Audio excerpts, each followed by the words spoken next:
All right, we are rolling, and I am now talking with Mr. Matt Meese, who has been a good friend of mine for, man, years now.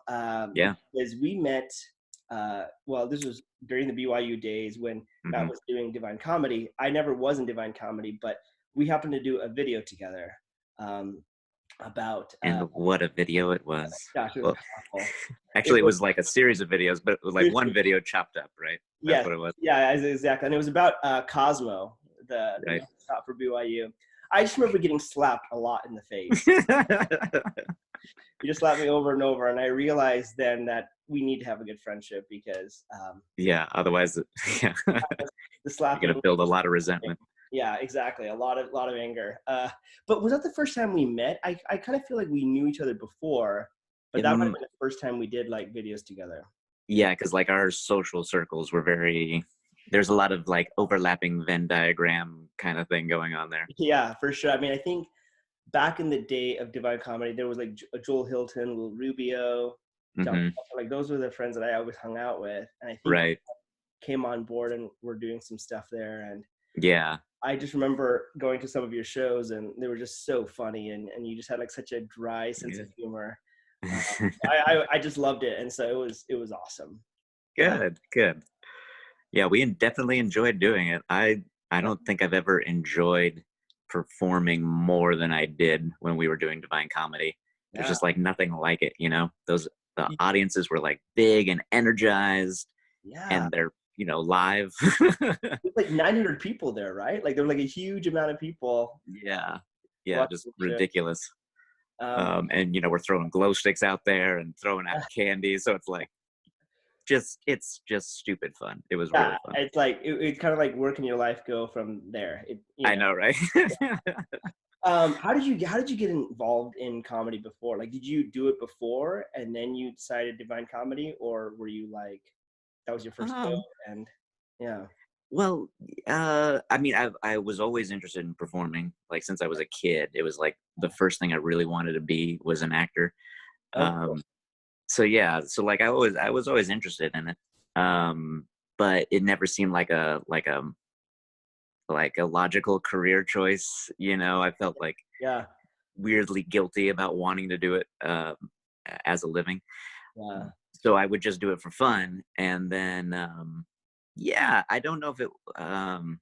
I think everything that I like enjoyed the most was comedic because you just get that instant feedback. You know it's working because people are laughing, or it's not working because it's just no one's crickets. laughing. Yeah, right. Yeah, yeah.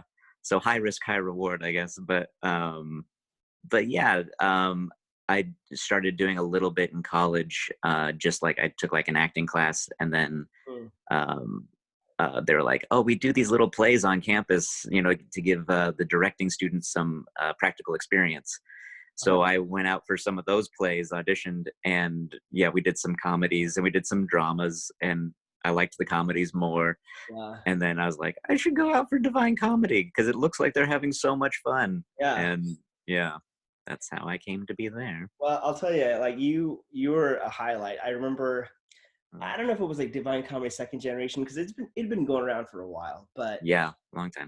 yeah, when you had come on board and I got to see some of the stuff you were doing, I was like, man, that guy has got comedic chops, you know? Ah, you're very kind. Thank you. No, it was true, man. It was great. And yeah, it definitely takes a certain level of skill. Like I a lot of the stuff I've done acting Uh, wise has been comedic as well.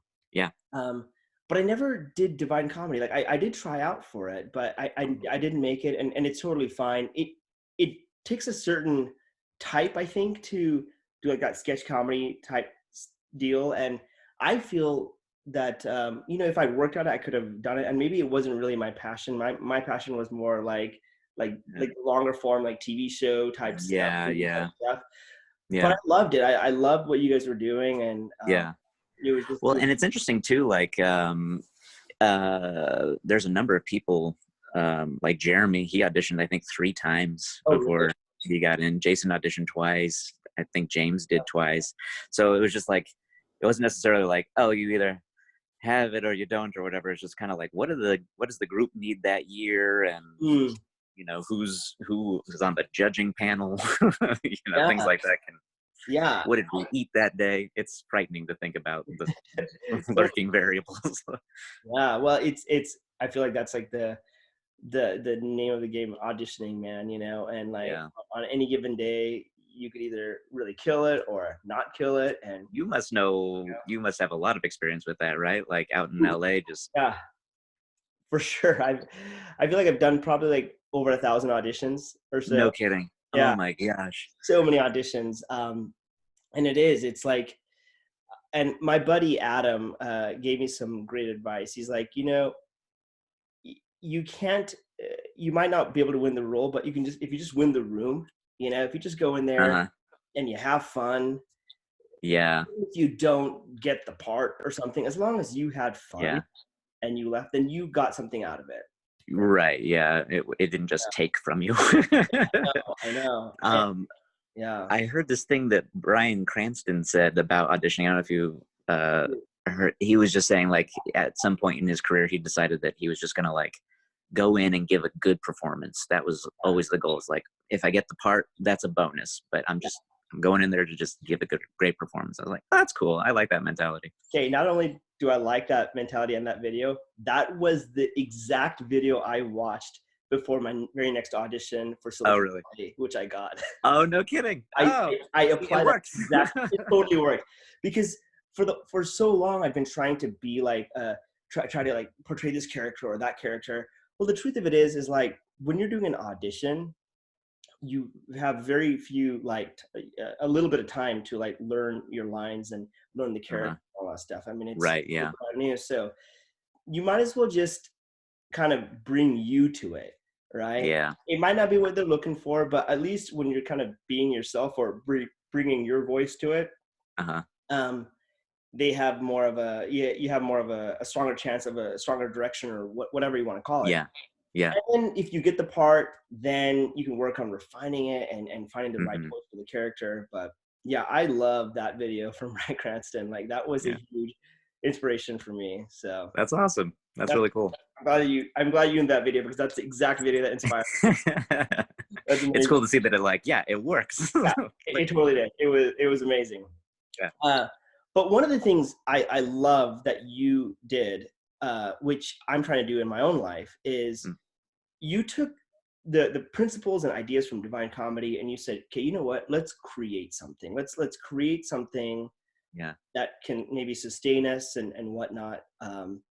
And using your own strengths and talents, you guys kind of graduated from, I would say, from Divine Comedy into Yeah. USC, correct? Is that Studio kind of how it C. worked? Because I wasn't really around for all that stuff. Yeah, But that's in fact that's literally how it worked for some of them. Like I think Stacy was still in college when we started Studio C, so he graduated and you yeah, know did that full time. Yeah, it was, and it wasn't like oh, Matt was the only one who had thought of this kind of a thing. I think even in my first year in Divine Comedy, we had talked about the idea of like, oh, mhm. wouldn't it be cool if BYU TV wanted to do a show with us? And I think we actually filmed some like test footage, Oh, um, cool. Yeah, and we were rejected by of course. BYU TV. Oh gosh, yeah, They're like, there's just no place for escapist humor, I think is what we were told, or something like that on yeah, the channel. And I was like, yeah, it is escapist, but it's also like it's uplifting and it's like bringing people together, for sure. and it's hard to maybe convey that if you're not talking to them. You're just like, here's this footage. Yeah, Um so when I heard that BYTV was looking for new content, and so I just went over there and I met with Jared Shores, who later became our producer for the show. Um and I was just like, you know what? I'm like, here are our numbers on YouTube. They're fine, but maybe compared to what BYTV's YouTube numbers were, it was like, okay, yeah, not bad. Like, so we can was maybe the YouTube hang. stuff before BYU TV? Did you guys Sorry, do, say again. did you guys do stuff for YouTube first and then go to BYU TV? Or Oh yeah, we were just posting our Divine Comedy stuff on oh, Grand YouTube. Comedy. Okay, got it. Yeah, yeah. So I told Jared, I was just like, I gave him a couple of tickets to the next Divine Comedy show, and it's like, just come and see it, and that'll like sell it so much better than I can. Like I can paint a word picture for you, but if you could just see people reacting to us and see how many people are coming, Yeah, then I think you can see maybe the potential better. And so he came and he agreed, and then it was like a year before we were able to film any test footage for Studio C, because it's just like this long road, and you just don't course. know. Even for like the first few seasons of Studio C, we didn't know if it was going to continue. Yeah. So there's a lot of, um, I guess, stress in not knowing. Dude, and it's so interesting. I feel like there's our whole journey of like actors and creating content and doing all the things. We're constantly facing the unknown. We're like, Yeah. yes, it's kind of working right now, but I have no idea what the future holds. Right. Right. Exactly. Yeah. So yeah, and I guess it was just like at a certain point you're just like, you know what? Because we had finished the first season, Yeah. and Jared was like, okay, we don't have the second season greenlit yet. It's not been approved yet. Yeah. But if we don't have anything written, then we won't be able to do it, even if we do get a green light. So please start writing the next season, even Oh, though we okay. don't know we're going to have a next season. Yeah. Wow. Okay. Yeah. Yeah, yeah. And I was like, I think it was right. He was right though. Like we had to do it, and I'm glad we did. But it was just one of those things where you're just like, sure, hope this works out. Otherwise, this will be a huge waste of time. Sure. But Well, it's great. I mean, the thing is like you guys have been able to like create a lot of humor in the world, yeah, and I'm correct me if I'm wrong. A lot of your viewership and stuff came from YouTube afterwards, correct? Like a lot of people yeah, found you on YouTube, and yeah, I was even talking to Mallory about this. Like you guys connected with Conan O'Brien, with James yeah, Williams, which is crazy to think that like their yeah. kids are watching your stuff, you know? Right, right. Yeah. So it's interesting to see what like leaks to those kids' parents. Yeah, Yeah, because yeah, it wasn't intentional, of course. It was of just course. a nice Yeah. surprise. Yeah. Well, I think that's what's so great about your comedy, which is it's very clean and it's Hmm. universal, and as a result of Yeah. it, people can relate to it and can connect with it, and not have to feel guilty or letting their kids watch it or anything like that. Right, right, exactly. Yeah, that's exactly the goal. Like I was saying, I feel like even though it is like escapist or whatever you want to call it, Sure. um, I feel like because you can watch it together, it has something that maybe not a lot of other things are providing, which Mhm. is just yeah, like it's like yeah, any parent can watch like a kid show with their kids, but they're Right. probably not gonna love that. Yeah. Um, so I wanted something that was just, and we all did. We wanted something that was just fun for everyone and not play down to kids. We wanted to keep it safe for kids, but not write a show for kids. It was like really aimed at people our own age, Mm, just safe enough that everyone else could watch it too. And yeah. then kids became a big driver of those like online views and shares and things like that. Yeah. That's awesome. And I know some of your videos have gotten a ton of views, and Yeah, there were oh man, what is the one that got like the one with the soccer? the Scott Sterling. Yeah, Scott Sterling. So Yeah. what was the inspiration behind that one? Just uh, I think physical comedy is really funny. It is, Um, yeah, and I wasn't thinking at the time that soccer was like this internationally very popular sport, which of course it is. yeah, At the time, I was just like, I need something where I can get like some repetitiveness out of it in a justifiable way. And penalty kicks was the answer because like hey, you get 5 penalty kicks, you get 5 shots at making a new joke. yeah. Um, and I had written it one day and pitched it to the group, and it was winter, I think, when I pitched it, Oh and man, everyone's like, "Oh, well, if we're gonna do it, we gotta like wait till it warms up. So let's wait till next year to yeah, film it, because no one knew what it was at the time. We don't know what anything is until we could get it out there. yeah. Um, so yeah, we waited like basically a year almost because we shot it in the fall, I think, Oh wow, of the next year. But yeah, it was just one of those things where it's just like, oh, I think this would be fun. yeah, Um, and you don't have to speak the language to get it, kind of a thing. And for sure. but it wasn't like we were like, oh, you know what, we should write something funny this time and Right, yeah, hope it goes well. It's just like, oh, it went really well. I think part of that at least was because a lot of people weren't sure if it was real or not, because we shot it yeah, of like it was real, but that's what a parody is. course. Um, so yeah, there was that. But yeah, it got bigger overseas before it got big here. It was like you could watch it on the YouTube tracking, we're just like where our views are coming from. We're like, oh, it's going very well in Europe. Yeah. And yeah, then it crossed back over to the US. So it was cool. That's awesome, man. I mean, I just think it's so great. Like the thing that that you said just earlier that really struck me was like you weren't writing something to be like overly funny or whatever. You had no idea what it was going to do. You're like, Yeah. oh, this will be fun. This will be great. Let's just Yeah. throw it out there and see what Well, happens. just try it. Yeah. Try it out. I think sometimes we're too afraid to create things because we're like, oh, what Yeah. is people going to think, or what what are they not going to think? But if you're having fun doing it, who cares, right? You might as well go Yeah. out, have some fun, and Yeah. I very much agree with that. you know, Especially in this day and age, yeah, like there are going to be people who find what you think is funny to be funny. There will definitely, you will find an audience. Like everyone can find an audience these days, basically. yeah, So yeah. And then when you have it clean to boot, then you just expand your options. mm, yeah, Um, I love that. yeah.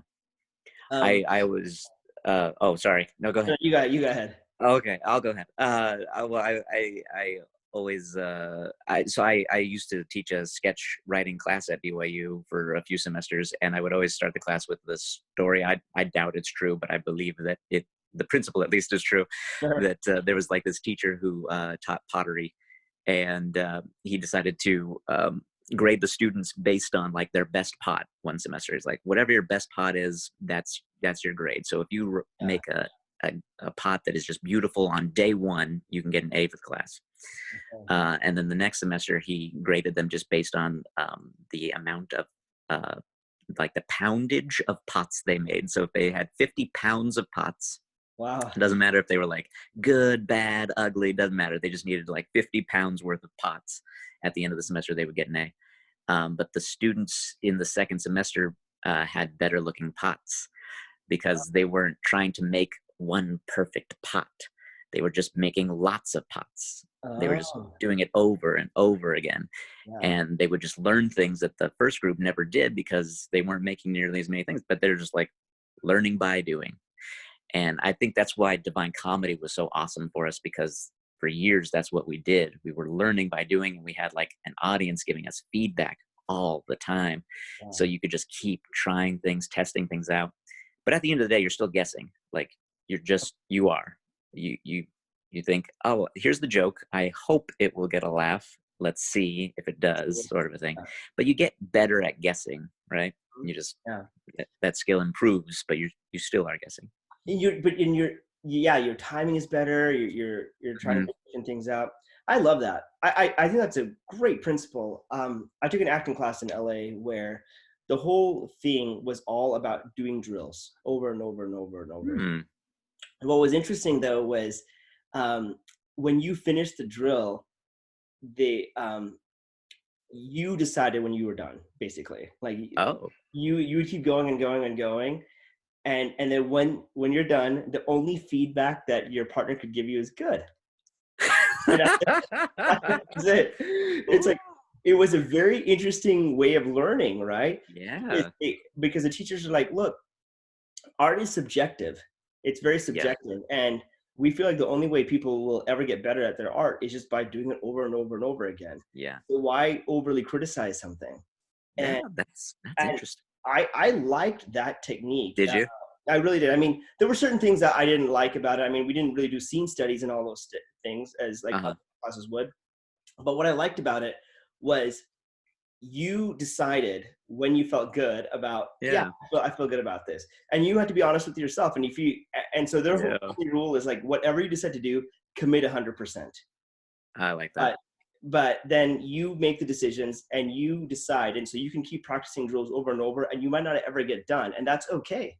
Or you can be Yeah. like, yeah, I feel good about this. Let's do the next one. And then Yeah. just by doing things that way, you just started feeling more natural and more relaxed. And Hmm. yeah, it was almost that even though it's kind of like that guessing game, like you're saying, Yeah. you're able to still feel a little bit more confident in your abilities and confident in like what would work, what doesn't, based off of previous Yeah. experiences. So Yeah. Yeah. So Oh man, that's really interesting. yeah, it was a cool Cool class. exercise. Yeah. Yeah.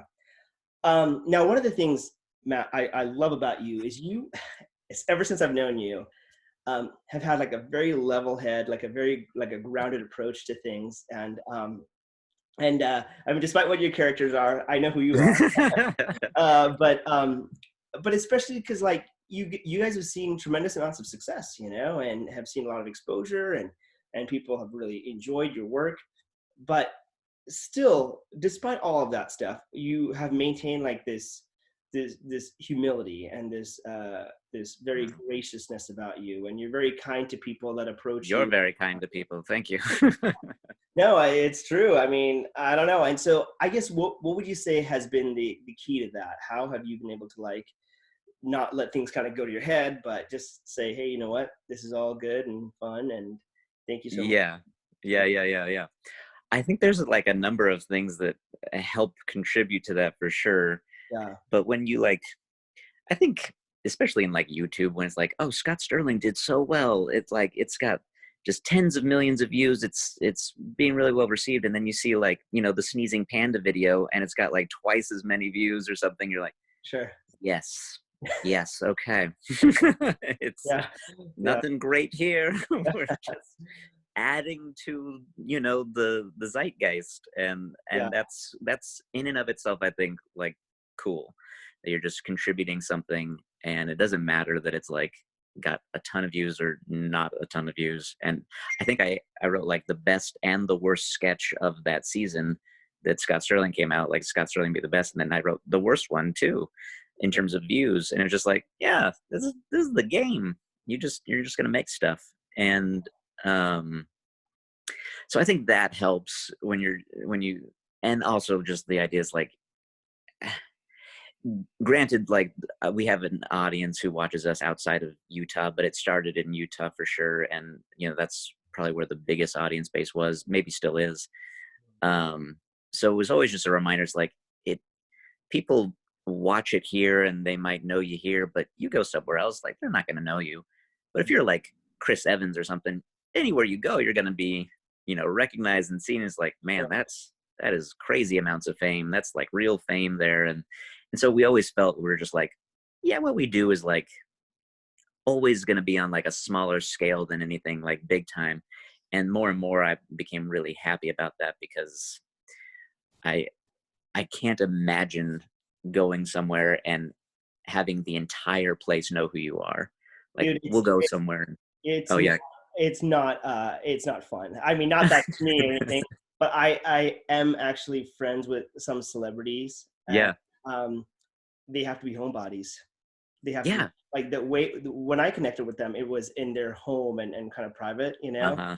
Uh huh. because they cannot go, like they have to be so careful about everything. Yeah. I don't know if I'd ever want that. I think when I was a kid, I was like, oh, that would be cool. Like, everywhere you go, people would know you or whatever. And I'm not saying like I'm like bothered when like a fan of Studio C or JK Studios comes up to us, or wants a picture or something. Like, I think that's really great and awesome. Yeah, I just can't imagine if it was like everyone in the room every time you went out. yeah, I don't know how you have like a normal life the way we understand it to be. You yeah. you like you said, you'd have to be a homebody, and I kind of am a homebody, but I'd like going out to eat. Sure. You want to you have like know? a normal life. Like that's why Yeah. I would love to just be a working actor. But Yeah. as far as like becoming like a massive, massive celebrity or whatnot, Yeah. it's not really. Hey, That was never my it's hard. motivation, right? It was more Yeah, putting which is fun good. aspect. Yeah. Yeah. Uh, Yeah, because if you're doing it because you enjoy it, then you're never gonna be like disappointed, I think, with the yeah. results. You're like, oh, I'm not famous enough. But Yeah. also the fact that we did all, like this group, we've been together for a long time, like since college and stuff, and we all did Divine Comedy because it was fun. Yeah. We weren't planning a career path with this. It just worked out that way, and we're happy it did. But because we all started out that way, it felt like we were all kind of on the same page. We're all in the same boat. Yeah. We all think like, oh, what a fun, like, weird thing we're experiencing, and it's great. It's just great, and it's fun. We're having a good time. Well, what's cool is like you literally are writing your future. You Yeah, really yeah, are because it's not the path that of like, oh, I'm going to be a doctor and I'm going to go down this path that everyone else has gone down and you've seen it before. Sure. It's like, hey, I am in uncharted waters. I don't Yeah. know what's going to happen, but I'm going for it. I mean, going from Divine Comedy to Studio C and now to JK Studios, it's the same thing, right? You're just creating Hmm. your own path, and I think I think it's amazing. You know, Oh, in thank you fact, very much. I'll tell you a story that happened to me. Um, I got to hang out with Ben Stiller. Okay, it was Uh-huh. the most random thing, and it was he saw me do a prank video, and he thought it Uh-huh. was hilarious. And anyway, he found I told him I wanted to be an actor, and he like sat me down and gave me some really good advice. But one of the things that he Awesome. told me specifically was like, you got to be like, enthusiastic about it, like really persevere. But Uh-huh. he kept saying, create your own path. He kept saying that, create I your, like that.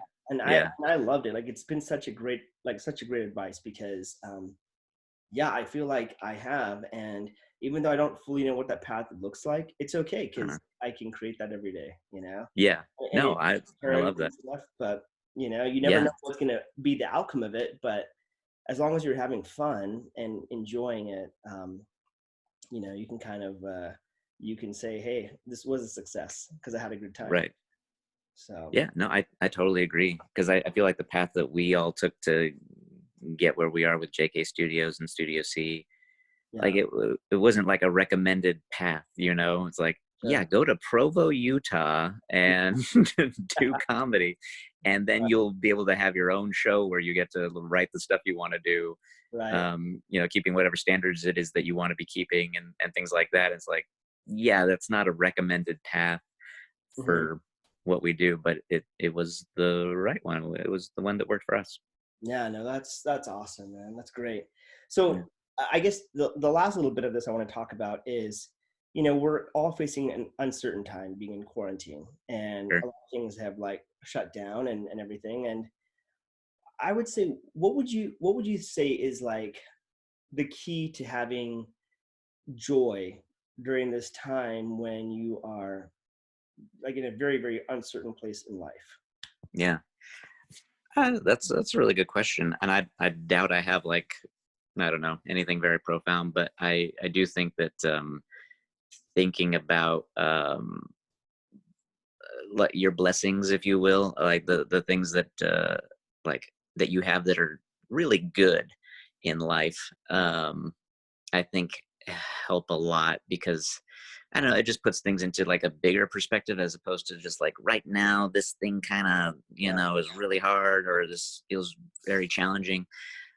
Just in the bigger picture of things, like, man, here I am in America, enjoying like a lot of freedoms that are kind of unprecedented in human history, and I have a home, and I have clothes and food, and there was even enough time to get more food before things shut down, and you can still get food even now, and just things like that, and the opportunity to, like, for a lot of people to still work from home, Mhm. even though, I mean, like 20 years ago or something, I think a lot of people might have just had to be fired completely or something. Absolutely, yeah. um, Yeah. there's just all kinds of things that make this, not as bad as it could be, and it could have been so much worse. Not to diminish in any way uh, What what happened? people are going through, because a lot of people are absolutely suffering, and more to come, I'm sure. But I just, for me, like, thinking about the things that are still good,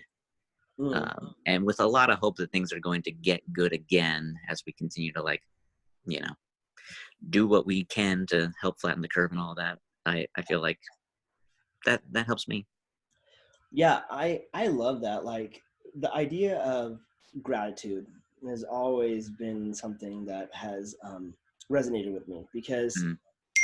a uh, just having that sense of gratefulness for the things that you have, the blessings that you have, already lifts your spirits up, you know. Yeah. And Yeah. a lot of times, anxieties and worries come from things that we can't control. And when we're focusing on the things that we can't control, then yes, we will definitely feel that stress. We'll feel that anxiety. And Yeah. And it's kind of like wherever you put your attention to grows. And so, Yeah, you know, yeah, put your attention to things that you can control, and like you can control how grateful you are, you know. right, right. And I love that, like just like being thankful every single day for the little things, right? And I think that if we just do that, and just that alone, that will lift our spirits. So Yeah, yeah, I like that, man. That's really that's good advice. And it's and it's simple, but it's great advice, right? And it's something that anyone can do right now, and it's totally free to do, you know. yeah, yeah. That's what I like about it is it's like it's anyone can do it. It's very cost effective. Yeah. Pretty grateful. Yeah, yeah, Well, Matt, I really appreciate you taking the time and chat. yeah. This has been awesome. And Happy to do it. Thanks for doing the videos. I yeah, think that's all. of course. And yeah, I don't know. I mean, I'm not trying to become like YouTube famous or, Facebook famous or anything like that. I just think, Yeah, hey, spreading a little bit of joy and hope in the world is kind of a cool thing, and yeah. Oh, yeah. It's never, you're never gonna regret that. I don't think so. yeah. So yeah, thank you for all of your work and all of your comedy, because there's always an element of like there's always goodness behind it. And Yeah, I think it's great to laugh, and it's great to spread goodness. So I appreciate you doing the work that you've done. So yeah. Thank you very much. awesome. Appreciate it. Well, thanks again, and I will chat with you soon, I'm sure. Okay. Alrighty. Hey, take See care. ya.